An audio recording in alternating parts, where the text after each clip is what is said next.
తిరుమల పరకామణికి సంబంధించి గత వైసీపీ ప్రభుత్వ హయాంలో చోరీ జరిగిందన్నారు టీటీడీ మెంబర్ భానుప్రకాష్ రెడ్డి. పరకామణిలో పనిచేసిన రవికుమార్ 100 కోట్లు దొంగతనం చేశారన్నారు. అది కప్పిపుచ్చుకునేందుకు ప్రయత్నించాడని ఒక పోలీస్ అధికారి టీటీడీ ఉన్నతాధికారుల ఒత్తిడితో ఆ కేసును లోక్ అదాలత్కు అప్పగించారన్నారు. పరకామణి దొంగతనంపై హైకోర్టు సీరియస్ అయిందన్నారు. ఆ కేసును సిఐడికి హైకోర్టు అప్పగించిందన్నారు. మరిన్ని వివరాలు మా ప్రతినిధి దామోదర్ అందిస్తారు. తిరుమల శ్రీవారి ఆలయంలో 29/4/2023 తేదీన జరిగిన పరకామణి చోరీ కేసుకు సంబంధించి ఏదైతే ప్రస్తుతం దానికి సంబంధించిన సాక్ష్యాధారాలను టీటీడీ పాలక మండలి సభ్యుడు భానుప్రకాష్ రెడ్డి మరోసారి తెర మీదకి తీసుకొచ్చాడు. ముఖ్యంగా ఈ కేసుకు సంబంధించి సిఐడి గతంలో లోక్ అదాలత్లో రాజీ అయిన కేసును సిఐడి తిరిగి పునర్విచారించి సిబిసిఐడి ద్వారా విచారణ చేయాలంటూ ఏదైతే హైకోర్టు ఆదేశాలు జారీ చేసిన నేపథ్యంలో ప్రస్తుతం మనతో ఏదైతే భానుప్రకాష్ రెడ్డి ఉన్నాడో ఆయన అడిగి తెలుసుకుందాం. సార్ చెప్పండి, సిఐడి ఎప్పుడు ఈ విధమైన ఆదేశాలు జారీ చేసింది? నిన్న అత్యున్నత న్యాయస్థానం హైకోర్టు లోక్ అదాలత్లో చేసుకున్నటువంటి కాంప్రమైజ్ పిటిషన్ని రద్దు చేస్తూ దీన్ని సిబిసిఐడి ఐజీకి ఇన్వెస్టిగేట్ చేయమని చెప్పి వచ్చే నెల 13వ తేదీలోపు విచారణ పూర్తి చేసి సీల్డ్ కవర్లో నివేదిక సమర్పించవలసిందిగా హైకోర్టు ఆదేశాలు ఇవ్వడం జరిగింది. దీనికి సంబంధించిన రికార్డ్స్ అన్నింటినీ కూడా సీజ్ చేయమని చెప్పి పోలీస్ స్టేషన్లో టీటీడీలో ఉన్నటువంటి రికార్డ్స్ అన్నింటినీ సిబిసిఐడి సీజ్ చేసే దిశగా హైకోర్టు ఆదేశాలు ఇవ్వడం జరిగింది. ఇది గోవింద భక్తుల విజయంగా మేము భావిస్తున్నాం. ఖచ్చితంగా పరకామణిలో దాదాపు 100 కోట్ల రూపాయలు పైచిలకు చేతులు మారాయని చెప్పి నేను మొట్టమొదటి ధర్మకర్తల మండలి సమావేశంలో ఈ అంశాన్ని లేవనెత్తడం జరిగింది. రాష్ట్ర డీజీపీకి దీని మీద ఒక మెమరాండం కూడా ఇవ్వడం జరిగింది. కాబట్టి వెంకటేశ్వర స్వామి దగ్గర పనిచేస్తూ స్వామివారి ఉప్పు తింటూ స్వామివారి హారతి తీసుకుంటూ స్వామివారి డబ్బుని కాజేసి పంచుకున్న వాళ్ళందరూ తొందరలోనే జైలుకి పోయే రోజు దగ్గరలో ఉంది. విజువల్స్ ఏదైతే మీరు ఇప్పుడు చూపించిన విజువల్స్లో రవికుమార్ ఆ డబ్బును లోదుస్తుల్లో దాస్తున్నాడో ఆ తర్వాత పట్టుబడ్డాడు. ఏదైతే 29/4/2023 అప్పట్లో ఉన్న పాలక మండలితో పాటు అధికారులు కూడా ఈ కేసును నీరుగార్చడానికి ప్రయత్నించి రాజీ చేశారని మీరు ఆరోపిస్తున్నారు. అది ఎంతవరకు నిజమే? ఖచ్చితంగా అప్పటి నుండి అధికారులు ధర్మకర్తల మండలు అందరూ స్వామివారి ఖజానాన్ని కొల్లగొట్టిన వారిని శిక్షించకుండా వారిని తప్పించే ప్రయత్నం చేశారు. తప్పించిందే కాకుండా వారి దగ్గర నుంచి కొంతమంది వాటాలు తీసుకున్నారని చెప్పి ఫిర్యాదులు ఉన్నాయి. కాబట్టి ఈ సిబిసిఐడి విచారణలో ఎవరెవరు ఎంత తీసుకున్నారు, ఎందుకోసం తప్పించారు, ఈ వాటాలు తాడేపల్లి ప్యాలెస్ కూడా వెళ్ళాయని చెప్పి భక్తుల నుంచి ఫిర్యాదులు వస్తున్నాయి.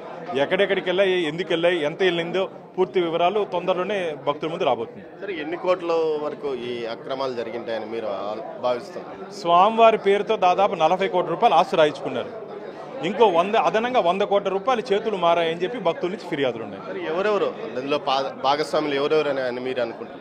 అంటే విచారణ జరుగుతోంది కాబట్టి విచారణ జరిగే సందర్భంలో పేరు కూడా వెల్లడించకూడదు. విచారణలో ఎవరెవరు భాగస్వాములు, వాటాదారులు, సూత్రధారులు, పాత్రధారులు అందరూ బయటపడతారు. ఈ వీడియోస్ ఆల్రెడీ ఎరేజ్ అయిపోయారని మీరు ఇంత మునుపు చెప్పారు. మరి అది రికవరీ ఎలా సాధ్యమైంది? వెంకటేశ్వర స్వామి భక్తుడు ఒకడు ఈ జరిగిన రోజు ఆ భక్తుడు అక్కడే పనిచేస్తున్నాడు. అతడు ఈ వీడియోస్ అన్నిటినీ సేవ్ చేసుకోవడం జరిగింది. అతనికి కూడా నిన్న ఈ కోర్టు ఉత్తర్వులు వచ్చిన తర్వాత నా దగ్గరికి వచ్చి, అన్న నా దగ్గర కొన్ని ఆధారాలు ఉన్నాయి, మీ దగ్గర ఇస్తాను అని చెప్పడం జరిగింది. భయపడుతూ చెప్తున్నాడు. ఇప్పుడు కూడా పాత వాళ్ళని చూసి భయపడే పరిస్థితి ఉంది. రాక్షసులు అంటే అందరికీ భయం. కానీ నేను ఒకటే చెప్తున్నా, ఆ భక్తుడిని కాపాడుకోవాల్సిన బాధ్యత మా మీద ఉంది.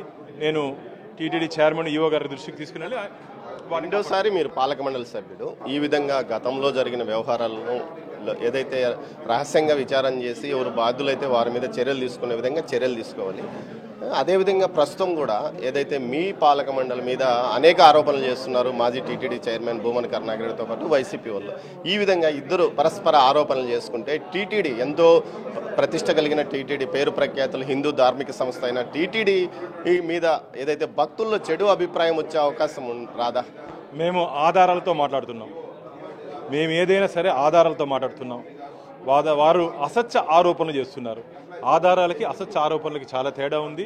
టీటీడీని వారు రాజకీయ పునరావాస కేంద్రంగా వాడుకుంటున్నారు.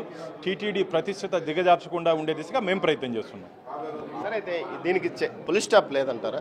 అంటే ఆయన నిన్న మాట్లాడాడు, నేను విష్ణువు ఏదైతే విగ్రహం విషయంలో వెనక్కి తగ్గేది లేదు, నిరంతరం ఇదే విధంగా టీటీడీని ప్రశ్నిస్తుంటాను, అవసరమైతే నాతో ఎవరైనా చర్చకు రండి. బీఆర్ నాయుడు అయితే అజ్ఞాని, మరోవైపు ఎవరైనా సరే చర్చకు రండి. టీటీడీ పాలక మండలిలో ఉండే వాళ్ళంతా ఏమాత్రము ఆధ్యాత్మిక వాతావరణం లేని వారే అని కూడా ఆయన మాట్లాడాడు. ఆయనకి స్వామివారి మీద ఎంత భక్తి ఉందో అందరికీ తెలుసు. పాత చుప్పు ఇండి నల్లరాయిని కొడతా, పాత చుప్పు ఇండి వెంకటేశ్వర స్వామిని కొడతా అని చెప్పిన వ్యక్తి మమ్మల్ని చర్చకి పిలిచేది. కానీ రెడీ ఉన్నాం మేము ఆయన సమయము, స్థలము, తేదీ నిర్ణయించమని చెప్పండి. మా దగ్గర నుండి ఆధారాలతో మేము వచ్చేదానికి మేము సిద్ధంగా ఉన్నాం. అసలు నీ హయాంలో ఈ పరకామణిలో ఇంత భారీ కుంభకోణం చేస్తే నువ్వెందుకు మౌనంగా ఉన్నావయ్యా? మౌనముని నువ్వెందుకు మౌనంగా ఉన్నావు అని అడుగుతున్నా. ఈరోజు ఏదో గోవింద దాసు, ఆ దాసు, అన్నమయ్య దాసు అంటున్నావు కదా. ఆ రోజు ఏమైంది నీ భక్తి అంతా? ఏమైంది నీ శ్రద్ధ అంతా? ఈరోజు రోడ్ల మీద పడి ఆ ఉన్నటి విగ్రహాలని నువ్వు దానికి పూజ చేయలేదు అని చెప్పి అసత్య అబద్ధ ప్రచారం మాట్లాడుతున్నావు. నువ్వా మా గురించి మాట్లాడేది అని చెప్పి నేను వారిని ప్రశ్నిస్తున్నా.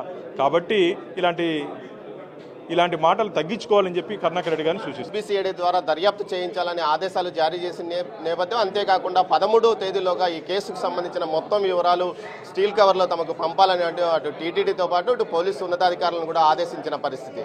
మొత్తం మీద పరకామణి కేసు ఒక ముందుకు కదిలిందని చెప్పవచ్చు. దీనికి తగ్గట్టుగానే కొంత సాక్ష్యాధారాలను, సీసీ ఫుటేజ్ను కూడా ఏదైతే ఇటు భానుప్రకాష్ రెడ్డి, డాలర్స్ దివాకర్ రెడ్డి బయట పెట్టడం జరిగింది.